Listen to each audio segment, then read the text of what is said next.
I was going to save the intro until the end, but this works too.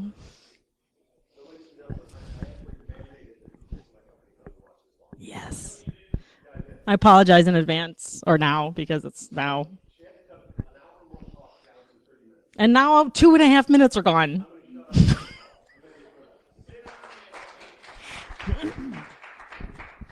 So you're just going to have to deal with like my browser and stuff showing because I don't feel like taking the time to figure it out. But you'll get the gist of it. So this is called You'll Understand When You're Older. And I don't have any of my speaker notes. Oh, wait, there we go. Sweet. So as he mentioned, my name's Amanda Berlin, and we'll just skip to the next one. See if this works. Yes, thank you. So we're going to start with a little bit of an English lesson first off about adages, idioms, proverbs, truisms, and cliches. Cliches are the ones that we never want to use. The English language is fairly young, in retrospect, especially, kind of compared to InfoSec. InfoSec is fairly young as far as technology goes. Did you know that even not too long ago, there was the ampersand was actually included in the ABCs, right? So right now you have X, Y, and Z. Well, that and used to be at the end of the alphabet, and it was actually and per se and, which got shortened to ampersand, which now is just and Z. So that's just a little bit of a history lesson on the English language, and we're going to cover a little bit more of that as we go on.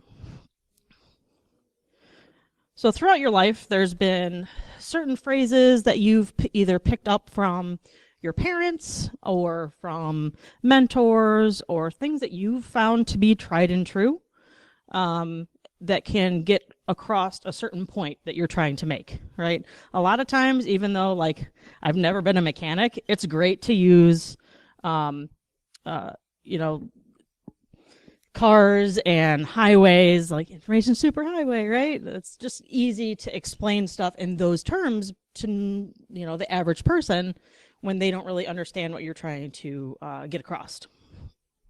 So the first one I'm going to cover is an adage. First example is where there's smoke, there's fire.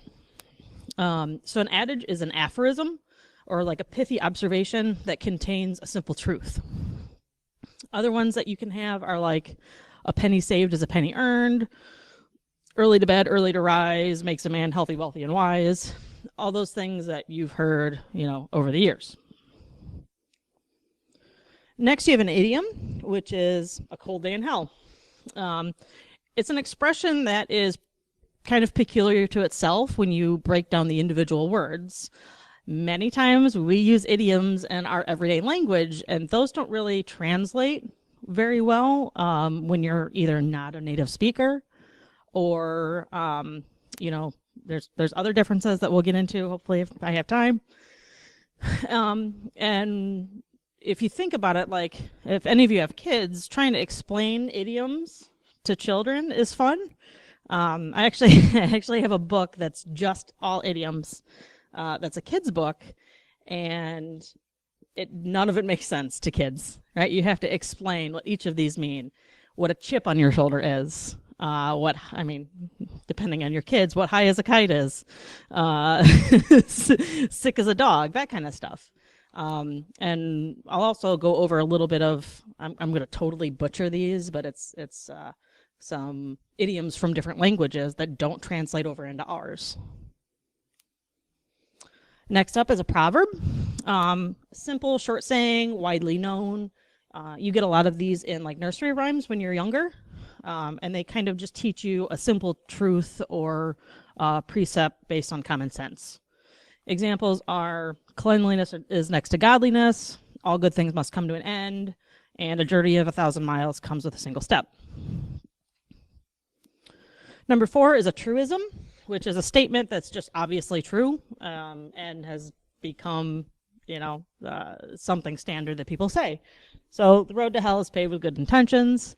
I'm not really sure why all of these have like a fiery death theme, but they're just the first ones that I thought of. Other examples are the apple never falls far from the tree, a friend in need is a friend indeed, apple a day keeps the doctor away. It is what it is. Now that's a cliche. So next up are cliches, things you never want to say.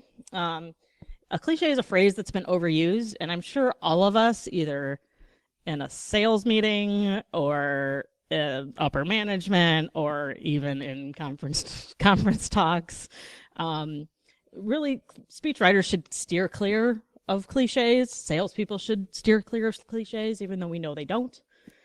Thinking outside the box, win-win situation, giving 100%, best practices, all of the stuff that we cringe at every time we hear.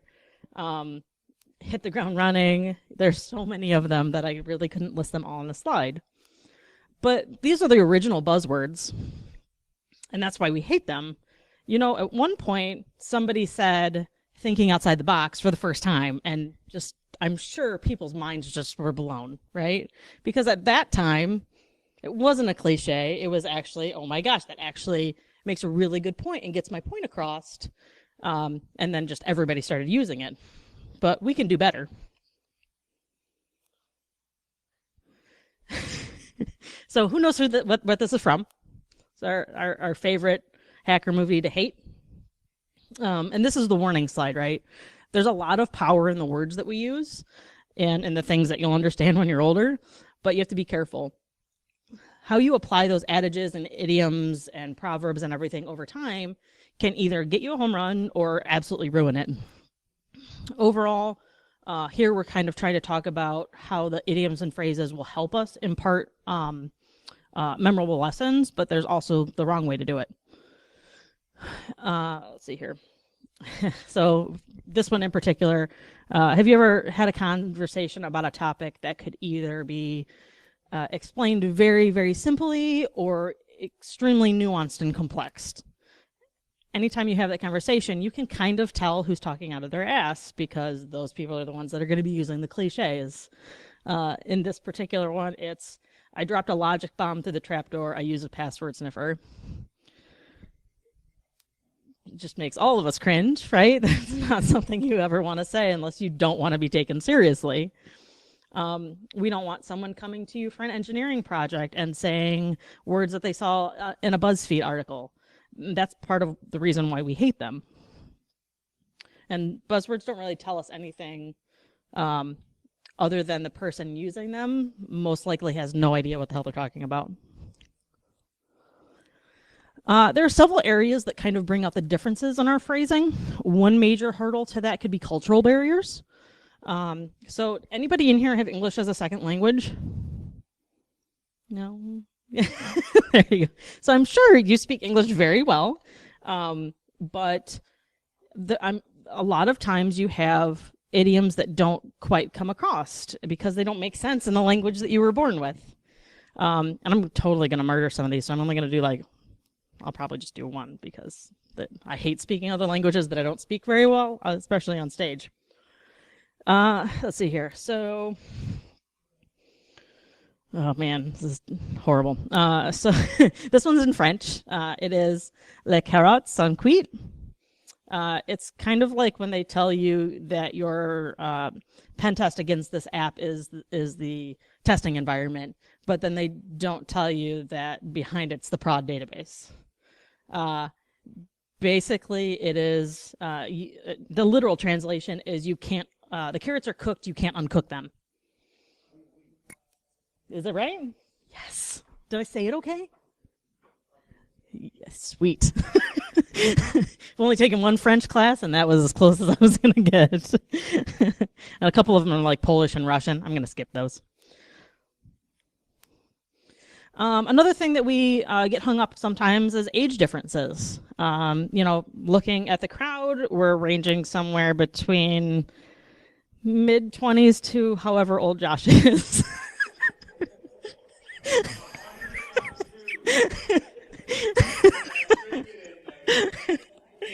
So there are things that we say like, why do we hang up a phone? Yeah, why do we roll up or down a car window? Because you used to roll it down, right? Why do we rewind to do over or go to the beginning of an audio or video clip? And why is it called a clip? What does CC mean on an email?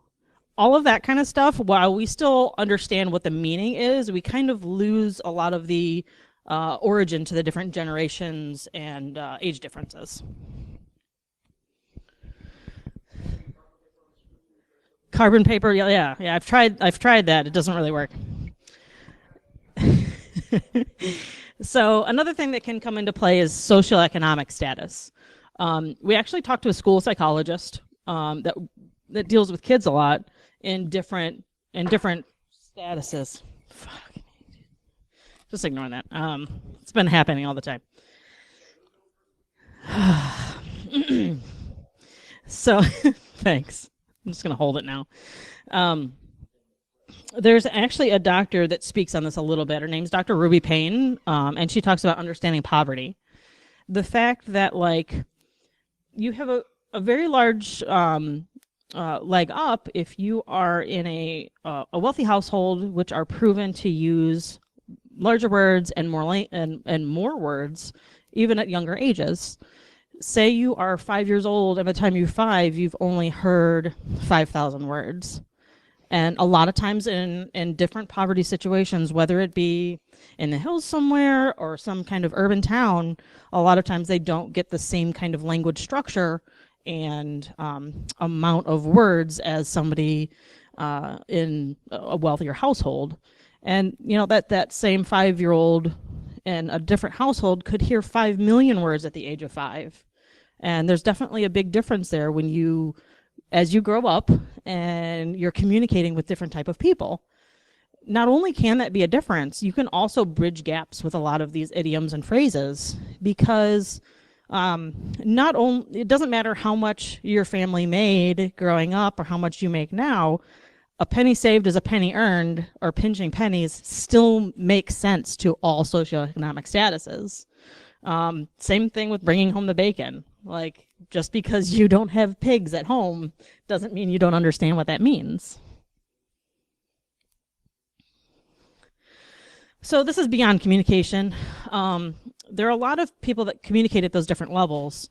Some people will just like vomit words out into a conversation, a meeting room, sometimes when you're standing on stage to an audience. Maybe they use cliches. Maybe they're just excellent at giving way too many words to explain something. We all know that kind of person that can talk a mile a minute and use all of these words, and you still have no idea what the fuck they're talking about when they're done.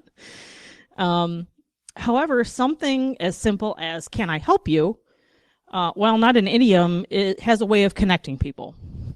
So you can say that when you walk into like Crystal Burgers and, you know, have somebody say, "Can I help you?" Or you can have somebody walk up to you after you've lost a loved one and say, "Can I help you?" It's the same words, completely different context. It's said a different way, and it just changes everything because you're then making a connection with those words that you may not have had before. So I'm going to skip this one because I don't have a whole lot of time. We'll skip that one. We'll skip that one. So I'm just going to give you some examples. These are going to be some specific idioms and adages that we have. A while back, I asked Twitter and Facebook and friends and family to give me any sayings that they had heard growing up. And let me tell you, some of them were hysterical. And I could, you know, it's not anything, one that I have ever heard. What's that? You did. You gave me some really weird stuff. No, some of the stuff that his mom said was just amazing. Like, just, yeah, it really, really was great.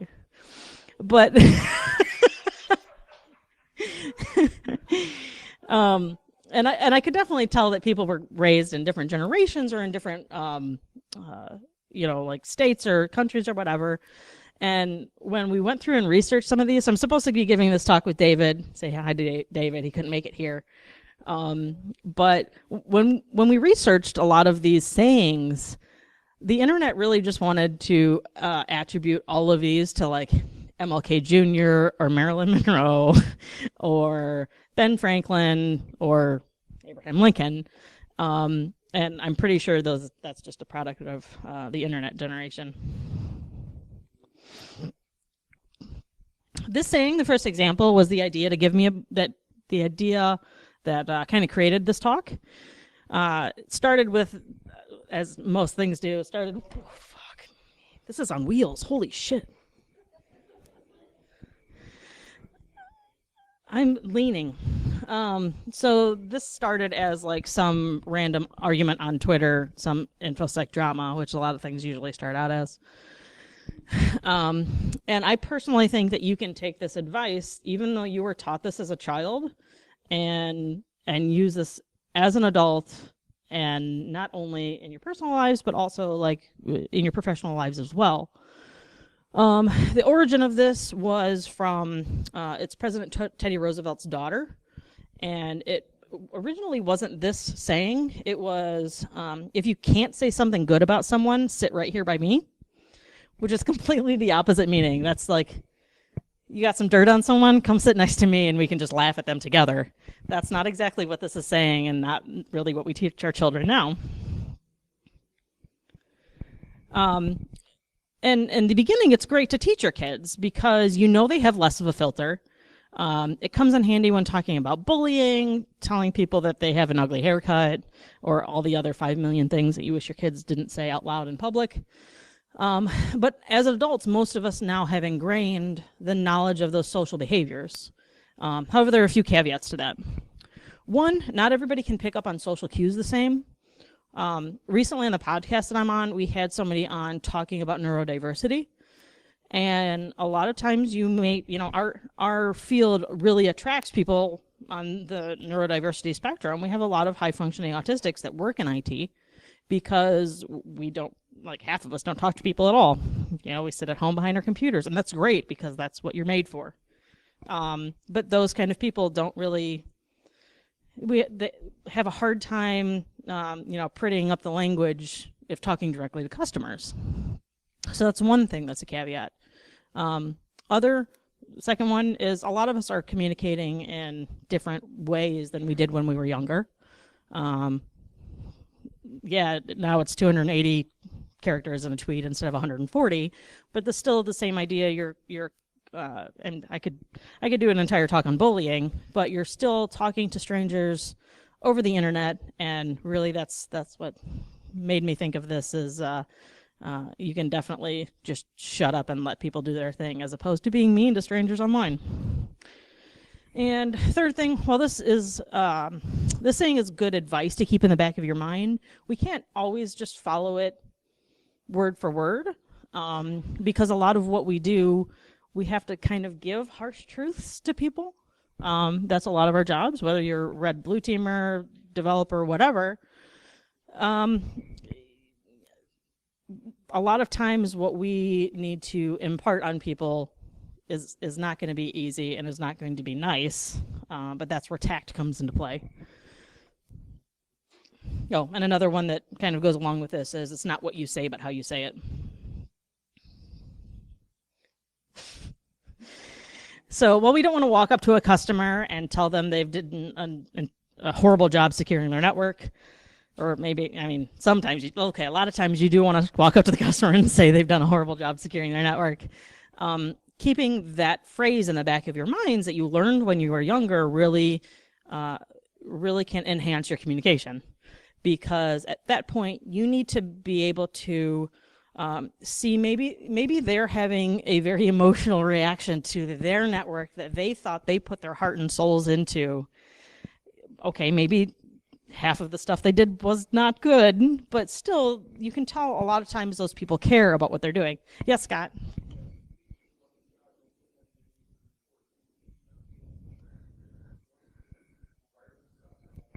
Yeah, wireless sucks balls is true sometimes, right? But it's not something you should put in a report. Yeah. So while you could say that you're just telling it like it is, a lot of people that say that are really just being dicks. Scott, for example, no. So be careful if you fall into this trap. If you knew as much as I know about this thing, you would totally agree with me. So let me sit you down and I'm going to teach you all about this thing that I'm assuming that you have no idea what you're talking about on. But remember, you're telling it how you interpret it. Everybody has a different background, a different story. You may know different things about X while they know different things about Y. We're kind of all working on that security issue together. You don't want to give them a fight or flight response to this. You want to keep that thought in the back of your mind that they may not necessarily know the same things that you know, or they might, and they just have other hurdles as well. Oh, how much time do I give? All right, so nothing ventured, nothing gained is the next example. So the origin, this is kind of a time-old saying. 5, thanks, Tim. I have other people carrying me off the stage, I think. So this is attributed to Geoffrey Chaucer in one of his first iterations. It comes across as, but to attempt it, he said, should not grieve, for that he attempts nothing will nothing achieve. So he kind of cuts to the heart of it. The phrase is about taking risks to get something, but the meaning is in the regret of it. If you never risk anything, you never find a reward, and like no pain, no gain, right? So nothing that we do is easy. Nothing that we learn, create, teach is easy. What's there? Oh, yeah.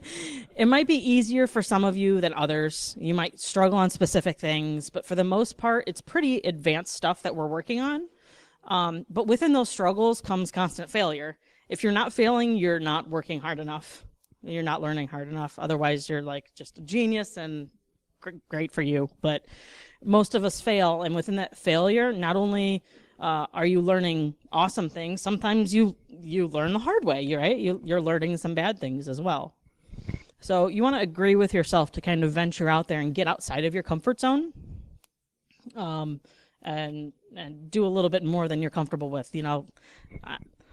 It's hard for me to tell people to go out there and talk to others about stuff that you don't know about, because I have a very hard time doing it, because I have a hard time talking to people other than when I'm just like yelling at you from a microphone.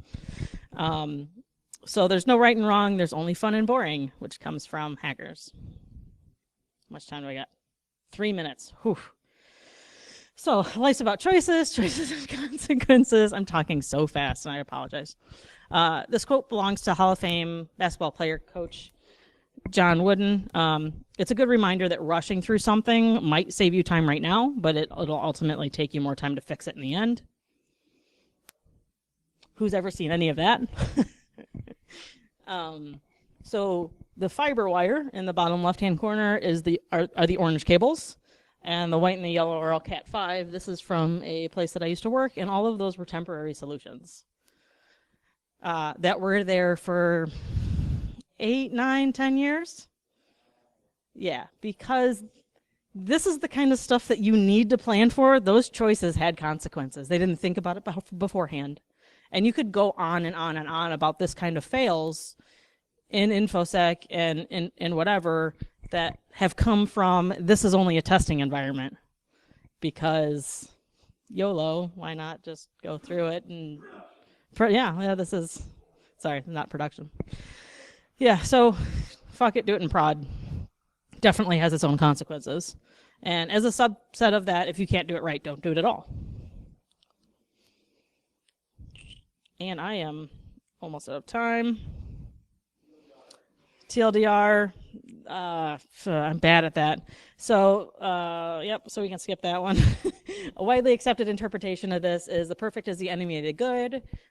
Closely related, this is the Nirvana fallacy, which kind of is, if you can't find the specific, perfect 100%, this is how we're going to do it, you don't do it at all. Which I think we fall into that trap a lot of times by, we're all security minded and we want it to be 100% secure. You're not all going to have a skiff. Your business has other needs and wants, and for the most part aren't in it for the security. They're in it to make money creating X, Y, or Z, or providing another service. And I am now out of time. Picture's worth 1,000 words. We all have pie charts. People in glass houses shouldn't throw stones. This is like providing a service and not actually subscribing to it yourself, which you see a lot. Pot calling kettle black, whatever. kind of pertains to patching. I think sometimes people think you should always 100% apply patches next day, no matter what. You're stupid for not applying your patches. But have any of you ever worked in an enterprise environment when you're like, all right, well, I have a Windows 2000 box that I can't upgrade because we don't have the $5 million to upgrade the entire system that it's connected to. Kind of the same idea. You shouldn't shame people just because they're in that situation. So thank you. Any questions? You can catch me afterwards, and we're not going to do any takeaways because I don't have any time. And that's me and David.